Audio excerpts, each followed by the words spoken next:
Welcome back to the Weekly Driver podcast. My name is James Rea. I'm an automotive columnist for Bay Area News Group, and I run the website since 2004 now, TheWeeklyDriver.com. My colleague and friend is Bruce Aldrich, and he knows a lot more about cars than I do, which is going to be a good thing today because we're going to talk about a whole variety of different things. We're going to do a hodgepodge podcast of a bunch of things that are going on in the automotive world. So how you doing, Bruce? I'm doing great. What do? I do the podcast stuff. I do the technical support. Yeah, and take pictures. You're going to provide a lot of knowledge today because what we thought we'd start out with today is that I've been writing this column once a week, an automotive column, primarily reviews, but sometimes auto shows, trends, different things. And last week I got 3 letters, and 2 of them were with regard to the Toyota Camry, which I reviewed, and one letter was completely didn't involve that at all. It was about a woman who has an old Ford Escort. So I thought we would start today's podcast talking about sometimes people write letters, and it was really interesting to, number one, it's great when somebody's reading it. Yeah. And it's nice, and even if it's something negative, it's still a positive because they've taken the time to read a story and they've taken time to send an email. So the first one I got was a person who wrote that maybe somebody about our age who said that what he believes is that the manufacturers don't consider people who are 50 and older when they're offering cars to the public. Their seats are hard to get in and out of. So I sent that email to you, and you responded really nicely to the guy. So what's your perspective on what that guy had to say about aging buyers of automobiles? What was he all about? Well, I think his statement was that the reason there's so many SUVs being sold is because there's so many old people. I mean, it's an aging population, right? We're getting older. There's more people, whatever the age is. Let's say, over 50. Okay. And those people have a hard time getting in and out of sedans. Right. So that's why they're going to SUVs. Mm-hmm. Which I said, hey, I never thought about that, but that's true. Yes. But mostly, I think the deal is the manufacturers never offered an SUV that still had control, as in handling, yes, and never had creature comforts. Back in the day, you had to drive an old SUV like the big Suburban or something. Yes, So yes, you're giving up a heck of a lot to drive a Suburban back in the day. It was, it wallowed, it didn't turn, it didn't stop, it was horrible. Yeah. Well, nowadays you can have your cake and eat it too. Mm-hmm. These big SUVs, they handle well, they're quiet, they got all the creature comforts. Right. And so people, they think, let's go for it. I know my wife just bought one. Same thing. Yes. She was having trouble getting in and out of a little sedan, and that's why she wanted an SUV. Right. But I think even if you're under 30, you can see the advantage to an SUV. Yeah, it came to mind yesterday also because I was writing about the Mazda CX-9, and great SUV, and it even was nominated a couple of years ago for World Car of the Year, which really surprised me. But a lot of people made the point that it's an SUV with 3 rows, and yet it drives like a sedan. They do. And so this man makes a good point that it's been hard for me to figure out why so many SUVs are selling, particularly because of all the new gas mileage considerations. But you can be a family of 1 and get an SUV and have it be a very versatile car for all kinds of things. You don't have to it doesn't have to be an urban taxi, as one person called them. It can be, or a family, a people hauler, whatever all these terms are. But now I see this man's point is that SUVs have become much more comfortable, and maybe some of the ads now should reflect older people in the television ads. They should show some guys with gray hair or less hair. Yeah, because he's still looking for his Buick, right? Right. He wants his LeSabre. Well, he's not going to get one. He's not going to get that. So you gave the guy a very nice answer, and he wrote back and said thanks for the quick response, and it was great. The second letter was from a woman who bought a Camry, and she was concerned about the trim that she bought for a variety of reasons, and she liked her old one better. And I forwarded that email to you, and you gave her a good response that maybe she should have spent more time, or the person selling the car should have spent more time explaining to her the different trims and their acceleration and so on and so forth. So that was another nice letter. Well, yeah, she didn't mention the trim level of the Camry, but she did mention that she was happy with her old XL version. Yes. That's, now 12 years old, and so she wanted a similar car. Yeah. And she knew what kind of ride she was getting, and she expected the same type of ride out of the new XL. Yes. Well, unfortunately, for whatever reason, she didn't buy the XL model. She bought the XS. Yes. And I told her, I don't know every model, but S typically means sport, typically means shorter sidewall tires. Yes. And also a stiffer suspension for sportiness, right? For Yes. handling. Well, that's what happened. I don't know. Maybe the sport model was probably cheaper, and she Yes. decided to, save some bucks, not realizing that different trim levels can have different characteristics. Yes. And it's very important when you go to drive something, and if you have handling in mind that's very important to you, when Yes. you go on that test drive, you better pay attention to handling. Don't That's right. fiddle with all the dials and play with the stereo that the salesman's trying to distract you with. Yes. Think about handling. Or if you want, whatever it is, if you like the stereo, then play with the stereo. But otherwise, leave the stereo alone. I was thinking when you responded to her, my initial thought was, and this is not the case, but my initial thought, it was a little sharp, toward her, like maybe you should have done your homework, or a little bit. Well, you didn't quite say it that way, but you were direct. And when she responded, it also surprised me, but it also made sense. She said, "You're right. I should have spent more time doing what you recommended, and I was so enamored by different things, as you're talking about, that I didn't spend enough time doing exactly what you recommended for her." But I also think it falls somewhat into the salesman, Right. maybe too. So it's both. It is, in that respect. So that was the two letters I got with regard to the Camry, which is. Now I figured out the reason I probably got letters is because it's the best-selling sedan in the country. So more people are probably interested in it just going in. Yeah. And that's kind of why I got some response. The third letter I got last week was from a woman who has a 1994 Ford Escort, and one of her engine lights went on, a warning light, and she took it in to get smogged, and it wouldn't pass the smog. And she took it to some sort of place, and they couldn't find the code.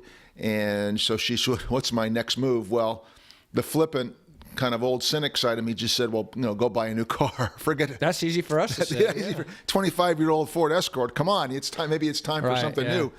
But you had another thought on that as well, that you suggested that there are different levels of smog places, and that maybe she had to, make a few calls and find an expert who might be able to find the code for her. I didn't see this letter, but I don't know, assume this is California. And in California, they have smog-only stations where the technician is not a repair person. No. But he can read codes, and he pass or fail. He knows that, obviously. But he might not have a code that is any help. Yes. So she needs to go to a smog place that also does repairs. They also have those in California. Okay. And then get a second opinion, because it could have been the gas cap off for all we know, or Right. it could be a number of simple things. Mm-hmm. It didn't have to be that the valves are shot and it's smoking, passing oil. I mean, that's catastrophic, right? Buy a new car. Right. But it could have been something very simple. So hopefully she'll go and get a second opinion somewhere. Okay, those were three interesting things, and I guess for me it's just it feels nice that people are actually reading something and that they take the time to respond. So I know catalytic converters are a real weak point, and a lot of times you have to replace the catalytic converter, and that's kind of expensive depending on the car. Yeah. Some cars have two of them, so if it's a 25-year-old car, if you have to put $1,000 into repairs, I don't know. it might be a push. Yeah. Well, the other thing is, and speaking of cars, since we've known each other, you've bought a few cars, but your wife hasn't. I know Aline had a 17 or 18 or 20-year-old Mercedes. Something like that. Something like that. She'll be scolding us because she'll know exactly. She'll know exactly. It was what was it? It was a 2000 Okay. Mercedes, and she bought it, I think, in about 04. So Okay, she had it 15 years. about 15 years. So it's coming up on its, well, depending upon when it was made, 19th or 20th birthday. And so she bought a new Mercedes, and I thought we would talk about her buying experience, what you'd care to share about that, because I haven't been into a dealership to talk cars in a very long time. Neither did I. And so I don't know anything about it. So how about a little? Well, she probably went to the better dealers first off. I think if you go to, Hyundai and Ford and Chevy, maybe the dealer people aren't as nice. I mean, are as knowledgeable. I don't know. Maybe they are. And back in the day, they were terrible to deal with. But she went to Mercedes. Excellent people. Yes. They weren't trying to scam you at all, or upsell you or whatever. So like, whatever she said, she goes. The answer was okay. Let's work on that problem, or whatever it is. So that was cool. We went to Lexus. Lexus was very good. Yeah. We went to Infiniti. That was the old Ford or Chevy type experience. Guy in a cheap suit and guy in a cheap suit with a cigar trying to talk you up. Anyway, she ended up getting another Mercedes. She's really happy with it, and she's an old person, and like me, and she, she got an SUV, so she can get in and out of it. That was the fault with her other car, was just getting in and out was just ridiculous. It was an SLK, which is a little 2-seater. Yes. Soft hardtop, or it's a hardtop, folding hardtop, I should say. And Aline, I hope she doesn't mind, is 61, 60, 61, 58? Around there, yeah. Around there. Middle-aged. Middle-aged. Let's say 58, yeah. 58, middle-aged. She's got a GLA, and she loves it. That's great. I'll leave the age part out. Whoops, sorry, Aline. GLC, I'm sorry. GLC. Now, I would never ask specifics, and don't reveal specifics, but what about the negotiation of the price of the vehicle? Was that let me go get my boss kind of thing, or has that all changed as well? It's still let me go talk to my boss type of thing. Okay, all right. They still try to hit you up. Yeah, for like extended warranties and things. And yeah, exactly. Everything. You go into the closer, finance guy, whatever they call them, but they try to warranty, a paint coating, right, interior fabric coating, and other nonsense. So you still have to be on your toes, so to speak, in that respect. Yeah, once you got the deal and you shake on it, you're still not done. Okay. You do Sirius radio, right, there's all kinds of stuff. Yeah. But can any of that be negotiated? Like, I want this, but I want to. Can you do? Yeah, you can still tell them, I don't want that $4,000 warranty. Right. And no way, it's too high, and maybe you get it for $2,000 or something. Gotcha. Okay, that's interesting. I haven't owned a car in such a long time that I'm wondering if any of those places that, like, you read about Costco or you read about buying a car online, I wonder if any of those are any better, or if there's a hassle in some other way that you just don't know when you're working through Costco or an online. Yeah, buyer. I don't know. I don't know anybody who's bought one through there, but I just don't believe that you're probably getting. If you're a good negotiator, you're not going to get. You're going to get a better price at a dealership than you are at Costco. I'm guessing, but I don't know, because Costco is not going to set the lowest price. I don't think, right? No. Who would want to sign up with Costco if they did that? That's right. Why bother? They got to have I'm sure it's a fair price. You're not getting ripped off, but that doesn't mean you're getting a good deal either. Somebody's got to make some money somewhere, right? So speaking of your wife, who has a real interest in motorsports and cars, and she knows what we do, she mentioned to you, and you mentioned to me this morning about our one of the easiest guys to pick on in the world, I guess, in his brilliance is Elon Musk, and you were telling me that he announced a new super duper massive, any superlative you want to come up with, truck. He's got a new all 4-wheel drive electric truck, kind of like a Rivian, I guess. Yeah, maybe he saw that and he's jealous. So he starts making stuff up. But he tweeted that he had a truck that he was poo-pooing the Dodges, that they didn't have much of a tow capacity. Mm-hmm. And he said that his truck could pull 300,000 pounds. Good luck with that. Yeah. You said an 18-wheeler. An 18-wheeler is typically the number they throw out there is 40 tons, which is 80,000 pounds, right? Right. Is my math good? Yes, perfect. So an 18-wheeler can pull 80,000 pounds, and Musk said his truck's going to pull 300,000. What kind of engine and what? He didn't have any specifics. It's just so he's just mouthing off. Yeah, I don't know maybe he misquoted himself or something. Well, maybe he's still smoking pot. I don't know. That kind of other thing that he did. But he's got to stay relevant. He's got to stay in the news. So he's got to stay in the news. He never met a mic or a camera that he didn't like, right? somebody else comes to mind in that I respect. sure see a lot of those cars on Highway 80 out of Sacramento going toward Reno and beyond on the interstate. Boy, there's a lot of car carriers hauling Teslas, so he's selling them. Yeah, he's selling them. Speaking of that, as a little side note, in Sacramento here we have that new car rental company. What's it called? Is it called Gig or SIG? I forgot what it's called, and I kept looking around town, and I thought, well, there's one over there, and they're using Chevy Bolts. And with a V or a B? With a B.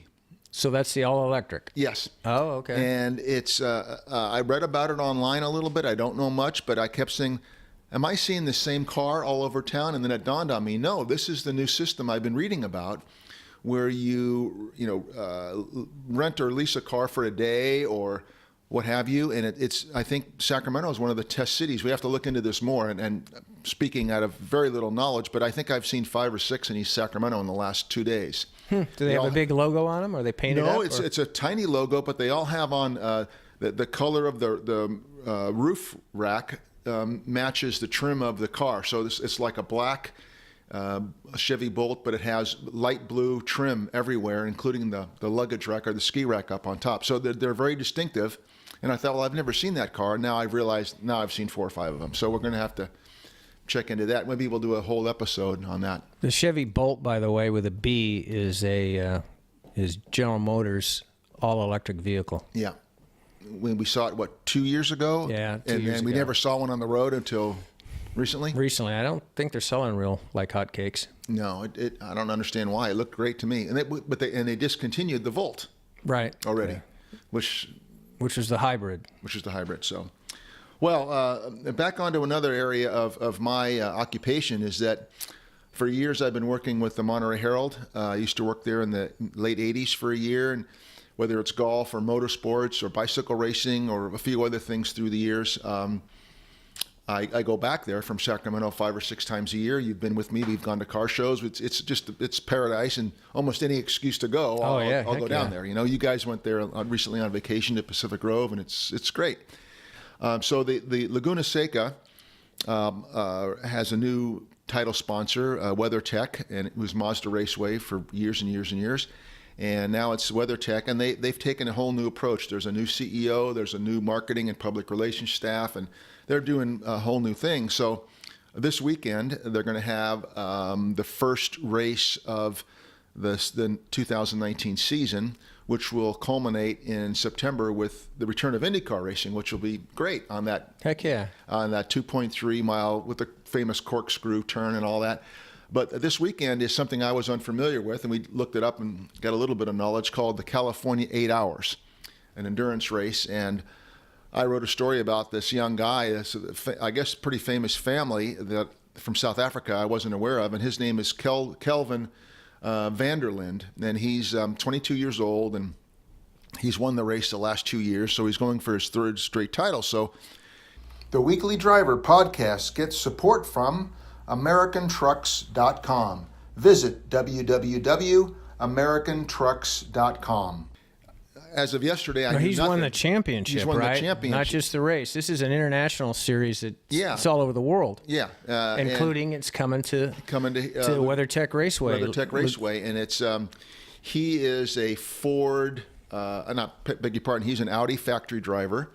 And his brother, who's 19, is a BMW factory driver in his first season. And I'm reading about this guy, and I'm just, I don't want to say mesmerized, but just really impressed. The guy, very active on social media like young people are. And last year he drove on 5 continents and 26 different races, and he was in 20-something countries, and he's 22 years old. So we looked it up earlier, and we were learning a little bit about this in endurance, 8-hour endurance. And you mentioned that like anything more than 5 hours is pretty epic. Yeah. And so they have 3 drivers. I don't know how they switch or anything, and I'm really showing my ignorance on this, but it sounds really interesting stuff. Yeah, I used to watch the endurance race up at Sonoma. Sears Point? The old Sears Point. It's called, I think it's called Sonoma Raceway now. Yeah, they don't have a title sponsor. Yeah. But I used to watch endurance racing there, and that actually is kind of fun. It can be boring, but sometimes, you can see them in the daylight. You can see them at night. Mm-hmm. If a rain shower comes through, you can see them in the rain. Yeah. It's kind of fun. I wouldn't stay there the whole 8 hours. But if you take a 3-hour block or something to watch, it's pretty fun. It's like going to a very long stage race, maybe in a bicycling event, and in the middle of the race when they're at mile 50 to 80, you just see the whole peloton going by. It doesn't look like much, but there's a lot going on if you're in the sport. And the same with this, I'm assuming that if you're into it, there's all little nuances that you're going to see. There's cars all around the track all the time because they're pitting differently, and there's always some action going on. Yeah, this guy said he won last year, not based on. I read a quote that said it wasn't based on necessarily having the best car or the highest speed, but it was how he dealt with the car and how he didn't get in traffic and how he maneuvered, and his strategy was what got him to win. Save the equipment and don't crash out, obviously. Yeah. So I didn't know that you had seen that before. So what you have seen, if you go back in your memory, how do they, on some level, figure out if there's 3 drivers? How do they just say, hey, I got to go to the bathroom, I want to switch drivers? No, it's pretty much planned out. That's planned out. But if something happens, they come in and they have to replace a rotor or something. Then they'll probably make a driver change. Okay. But it's pretty much planned out. And usually the golden boy gets to end the race. I find. Yeah, start and finish maybe. If it's who knows, this guy, he'll end the race. He'll end the race, yeah. Because they want to see that guy. That's where the cameras are and whatnot at the end. So they don't want to put the no name at the end. Right. So it was amazing to me, just as a person new to this, although I've heard of Le Mans and other Sebring and other places, that this guy got his start at age 12 and in go-karts, and he's worked his way up to other levels of racing, and now at 22 years old, he's been to all these places and traveling the world, and I don't know. A seasoned veteran. A seasoned veteran. You have 10 years, and he's 22, and maybe, I don't know this, maybe he speaks 5 languages. I don't know, but to me, it was impressive that he just seems so mature at such a young age and has done a lot. Maybe he'll be a guy we'll be reading about for a long time in all different areas. Maybe he'll be a Formula One guy. Who knows, down the road. I don't know how that all works. There's got to be something to travel all over the world for this series. Yeah, he said 175 185 or 175 hotel nights, 229 hours in an airplane last year. So it's a lot of stuff going on for a young person. They call them GT3 cars, and Porsche has one of their cars is called GT3, so it's a pretty big deal. Yeah, and going back to WeatherTech, it reminded me that looking at its website and with how do you want to say this? They've kind of rekindled. Laguna Seca is always great for all kinds of reasons, but they seem to have infused a new energy. Well, they lost MotoGP and they lost Indy cars. I mean, what's down there anymore of significance? Well, they had what would they call that? They have the classic, not the classics. They have the Sea Otter with the bicycle race. Sea Otter bicycle race. And they have the historics during Monterey Auto Week, and they've had a couple of other things. I'm sure I'm forgetting something important, but now this season it just seems like it's a step up with all different kinds of racing. And boy, that IndyCar race, it's going to take me back to when I worked there, which was 30 years ago. Going into a little meeting and there were maybe 4 people, and you're sitting across the way as close as we're sitting with Danny Sullivan and Little Al and Bobby You Ray got Hall. To go in a driver's meeting? A little press. Oh, it was a press meeting. A little presser, and with a lunch, but sometimes you go into like a golf press room and there's 100 guys sitting there, 100 women and guys and TV cameras. This was like a little intimate luncheon with 3 of the most famous guys in racing, right? And I remember asking them very naively, not knowing anything about racing, I said, do you guys, if you don't mind me asking, do you guys consider this a sport?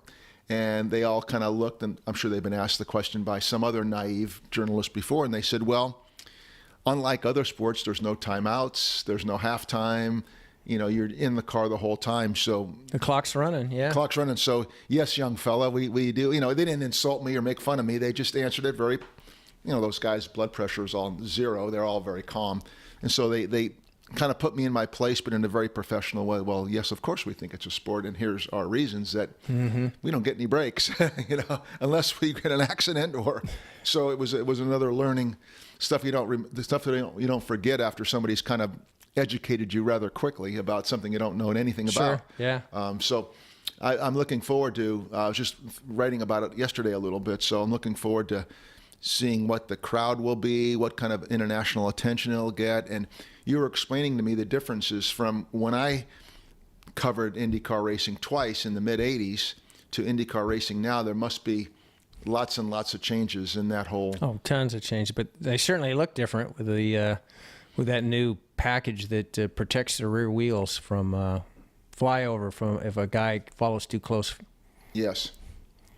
Keeps them more on the ground. What about the names? I mean, back in the day when we were younger, everybody knew, A.J. Foyt, and they knew Sullivan and Bobby Rahal and Little Al, and but the names now, are they? If you're following the sport, are these guys just as iconic as those guys are, or I don't know, Will Power.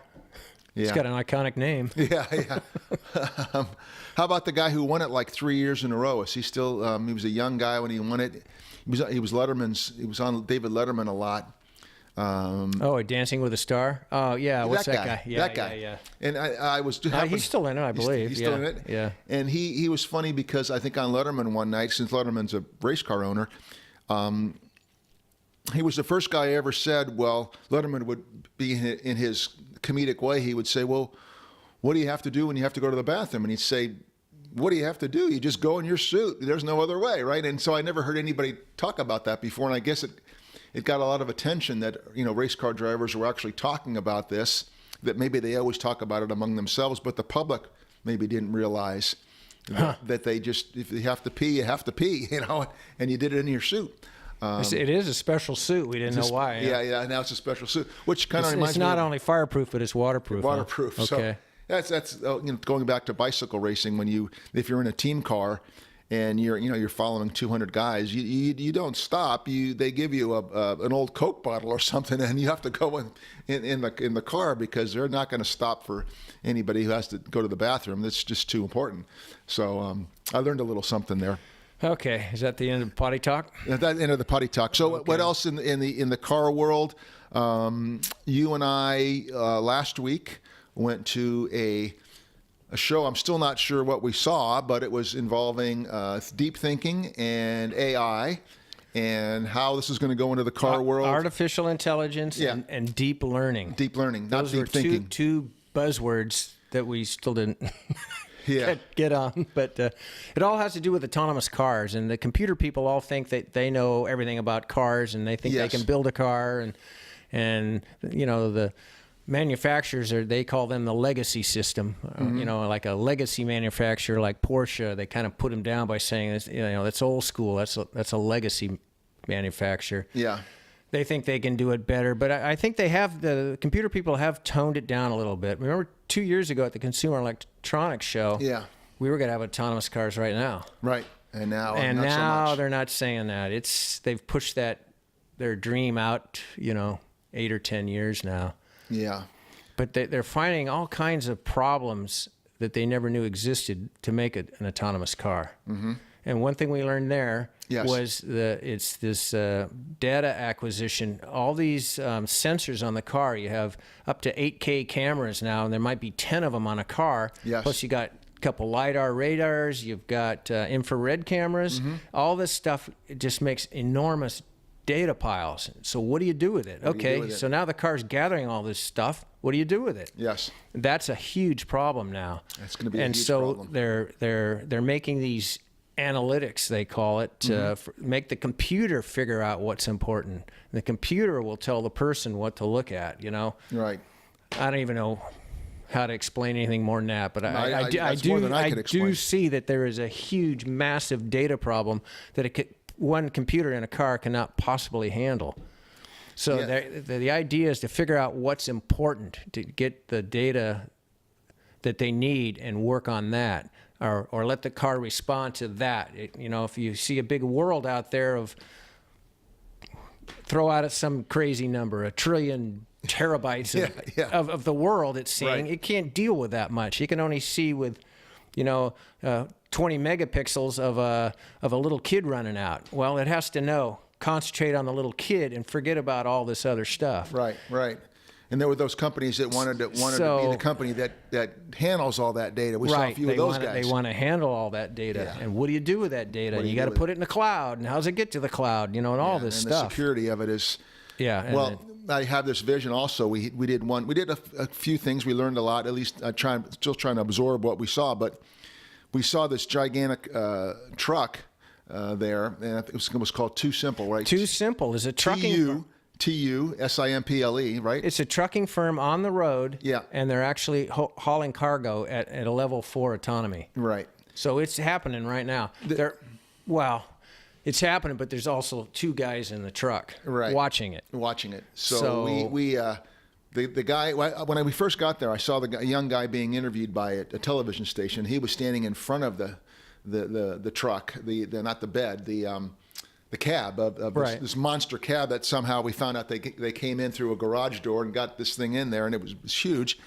But we went to talk to him later in the day, and he was nice enough with his public relation or marketing person to invite us up into the cab, which was great. Yeah, we did an interview in the cab. It was monstrous, and the guy looked. I mean, did he look like he was 16 or 20? And was he the CFO of the company? CTO, which I assume meant Chief Technical Officer. Yeah, CTO.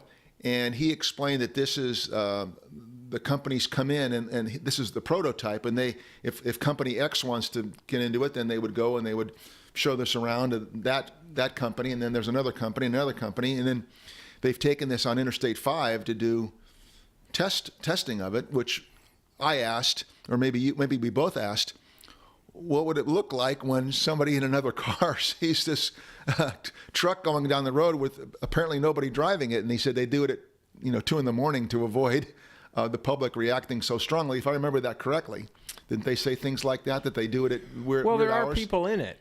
Yeah, but they're kind of they're in the back, right? Aren't they in the back seat? Oh, no, they're not. I don't think so. No, they're in the proper spot. They're in the proper spot. It's still not that good that they want to trust it with nobody in there, but he says it's quite reliable. Yeah, and it would be with the restrictions now, the little bit that I know about truck drivers, they're limited the number of hours they can drive per day, and this would. Well, that's the future, right? That's the future, right? You wouldn't have to have trucks clogging up the freeways in the afternoons during rush hour, because they can go all night, right? Or off peak times. Yeah, there was an irony of that day. Of course, it took us almost 6 hours to get there because we saw a big rig again. Yeah. Big rig burned to the ground. Yeah, bacon and butter. Bacon and sausage. Bacon and sausage truck that burned to the ground. And boy, it took us about 6 hours to get what should have taken us 2 hours and 15 minutes. So we went from that to seeing the truck of the future, which is kind of funny in a way. But I would go back to that show next year and maybe stay one night, because we could have taken in a lot. Not only did they accommodate us quite nicely, but I could learn more when we had a little bit more time to study some stuff. And if it goes back to San Jose, we put that on our calendar for next year. It was fun. It was fun. And like I say, it was all about GPUs, which is the graphics. I can't even remember now. But it's all about handling graphics. Right. And we saw a lot of science projects it was in English, but it was... Oh, yeah. It was way beyond my capacity. But, well, we covered a lot today on this episode of the Weekly Driver podcast. Please visit my website, www.theweeklydriver.com. Support us on Amazon if you choose to. That would be helpful to us to continue our efforts. Send us an email or be in contact as you choose, and you can get our podcast on all of the major podcast platforms. What are those? It's like those are Stitcher, Blueberry. Blueberry. Let's see, iTunes. iTunes is a big one. Very popular one. Spotify, and soon we'll be on the others. There's just been a few announcements. How do you get on iHeartRadio? We're not on that. We're not on yet. And there's also a new one that is We have a new device at home that you can talk to, the Amazon Echo. We're going to apply to be on that. We're trying to get on Alexa. Yeah. Alexa, and so we're in the process of getting on more, but on the major ones now, we're there. As a matter of fact, we got Apple TV a while back at home, and we called up YouTube on Apple TV, and we watched about 10 minutes of our handsome faces at home. Right. So, Yeah, so yeah. If you're listening on just a podcast, we also do a video version. Yes, and that's on YouTube. That's on YouTube, and and Apple TV has a listing of it. Yep. Okay. So we're going to be international stars. We'll be in the intercontinental race circuit pretty soon of car videos and things like car podcasts. So we're getting there. Okay. And we got a few other surprises down the road. So thanks again for listening. We appreciate your support, and we'll talk to you next week. Goodbye. The Weekly Driver podcast gets support from AmericanMuscle.com, your late model Mustang and F-150 authority, bringing you the hottest products and top-notch customer service for over a decade. No one makes it easier to modify your ride. Visit AmericanMuscle.com today.